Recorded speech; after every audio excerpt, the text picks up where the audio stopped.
again. Folks, this episode is going to be interesting. I am talking about Barack Obama. Oh, that's right. Barack Obama is in the news. Can you believe it? Barack Obama is in the news, and maybe for all the right or the wrong reasons. We'll find out together, folks. And let me just begin this by saying, hey, folks, listen, I am an equal opportunity offender. All right. So I know a lot of you gave me flack for criticizing Elon Musk and his blind support for Donald Trump, despite him arguing for freedom, which I still stand behind, by the way. Well, Barack Obama is no different, although I don't know if Barack Obama truly fights for freedom or if he's fighting for your vote for the Democrats. That's right, folks. Barack Obama is really upset that Black men, particularly younger Black men, are voting for Donald Trump. In a recent rally in Pittsburgh, Obama raised concerns about how many Black men are voting for Trump, but also how there's a lack of unanimity or support rallying around Kamala Harris for the Democrats. So I'd love to know what you think about that. I'm going to play something because I think it's very important. Here is Barack Obama basically ripping in to Black men. Now, I'm not going to say he's ripping in, but I'll let the video do the talking. Now, folks, on TikTok, my apologies, and on Instagram, you may not be able to see this, but I'm going to see if I can try to share it.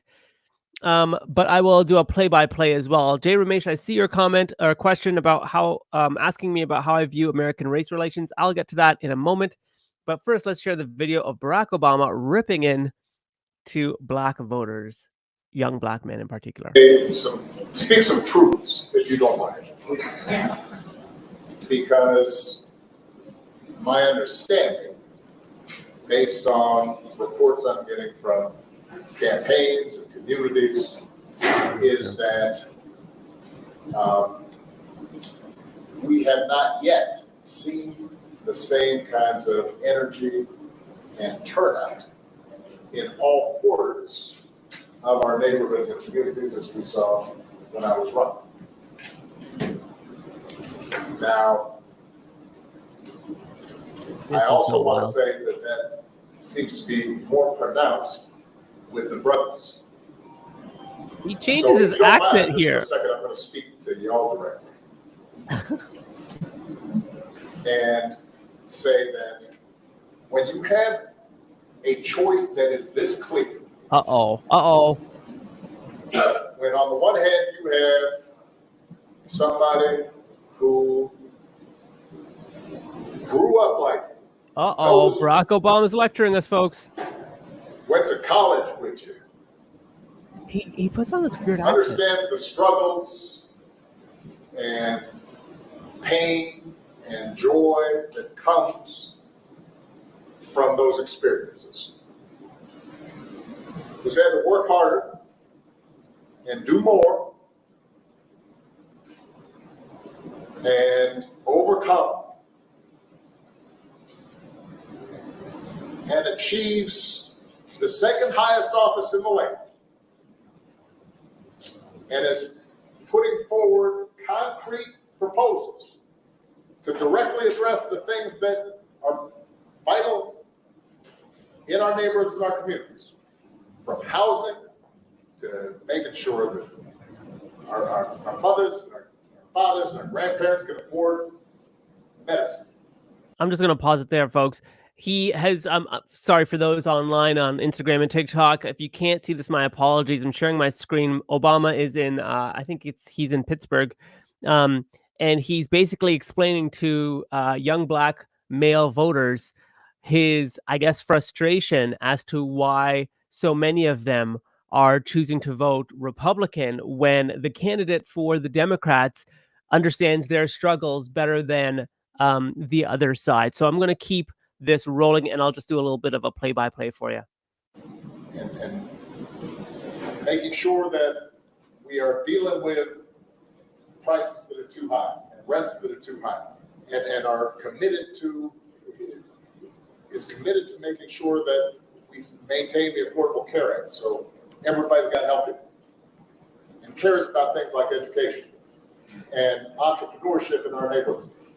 And that's on one side. And on the other side, you have someone who has consistently shown disregard, not just for the communities, but for you as a person.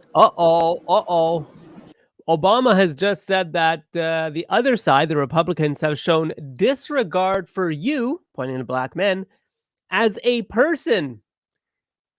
Without saying so many words, Obama is basically saying the Republicans are not for black men. Let's keep it rolling here. And you're thinking about sitting out?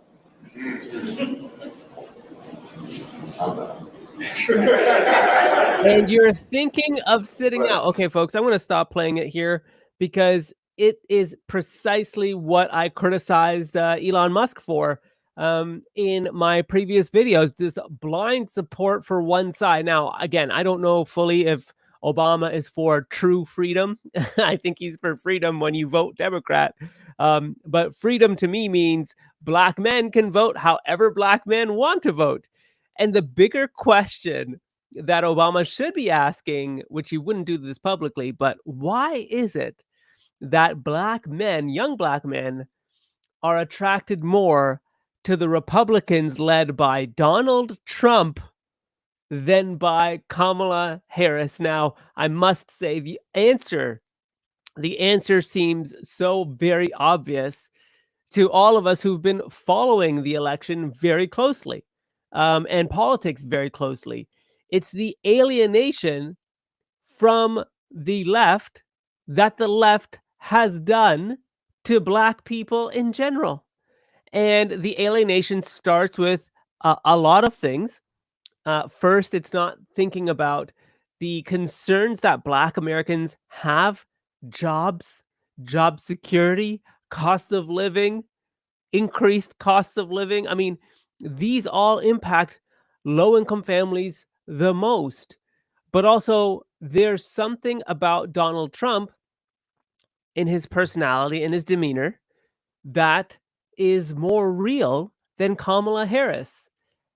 And I want to go out on a limb here and say there's something both of Kamala Harris and Hillary Clinton when they were running for president. That is, well, for Kamala it is, for Hillary it was. I mean, that's just very, it seems very like they're lecturing to us. And that's how Obama comes across. He's lecturing to black men, young black men. Why are you voting for someone who doesn't know your struggle? This woman, Kamala Harris, knows your struggle. You should vote for her. I remember reading a stat somewhere, and someone find it if you can. I'll find it if I can find it. But more women voted for Donald Trump in 2016 when another woman was running. And I feel like the same is true here. I feel like many young black men feel like they're being lectured at by Kamala Harris, Barack Obama, Hillary Clinton, because they have this way of talking like, you don't know what's good for you. I know what's good for you. It's kind of like the doctor, I don't know if there's an analogy out there, but it's like kind of like the doctor where he's like, you don't know what's best for you. Here's the medicine. Just take it. And the moment you say, hey, I don't know, like this seems kind of weird. It's like the doctor's like, how dare you? You're not a doctor. I'm the doctor. So very interesting to see Obama take this very lecture-like approach. And my apologies for those on TikTok and Instagram. I'm sorry. I need to figure out a way to share my screen so that you can see it as well. But I'd love to know what you think. Do you think that, first of all, do you think Obama has a point to lecture young black men about voting Republican? That's one. Does he have a point in doing so? Also, do you think that people will change their minds after seeing that video of Barack Obama? I don't think so. And the second piece is very similar to my critique on Elon Musk. Remember, Elon Musk said this is the last election ever. That's his prediction. Obviously, it's fear-mongering, etc. Obama's doing the exact same thing. He's fear-mongering, but for the other side. So I'd love for you to tell me the difference between Elon Musk saying this is the last election ever, and Obama saying, "Hey, by the way, like, the other guy, he doesn't like you. He doesn't support you as the person that you are." Right? So we're a few weeks out and the rhetoric is really ramping up, and we have to, as an electorate, call it out and push people like Obama, Elon Musk, etc., to be more thoughtful in their words, or at least to let them know that we see the game in which they're playing. And that's okay. This is politics. It's a game. But we can't be so for one side. So the question to everybody on TikTok, on Instagram, on live streams, do you believe that Obama has a right to lecture young black men for voting Republican or voting conservative? And second, do you think that any black men will change their opinions based on Obama's statements? I don't personally, and I think it's quite rich from Obama to be lecturing anybody about how to vote. And I don't think that he has a legging to stand on. Now, I will say that he is a Democrat, and you expect a Democrat to fight for Democrats. But what I found from Obama's speech to black men was it was very like the lecturer in chief. That's Obama, folks, the lecturer in chief. And I find it so rich that it's coming from Obama personally. Jay Ramesh in the comments asked me what I think about race relations in the United States. And that's a good question. I think it's complicated. I think it's very complicated. And I think it's getting more complicated as we layer in things like what's happening in the economy, what's happening with job creation. I think those things are very important for us to be talking about. And the fact that it isn't is kind of scary. So I'd love to know what all of you think about race relations in the United States as well. I think that it's not nearly as what's the word? One-dimensional as our media partners love to play it out. And despite what people may think, race relations and racism, and the issues surrounding race are obviously very complicated, extremely complicated. So again, love to know what you all think about that. I think it's very interesting myself. Folks, I wanted to also briefly talk about what you think this election's going to be all about. I feel like this election's going to be more about rhetoric now than policy. To me, it seems both sides don't seem to have clear policy on the way forward.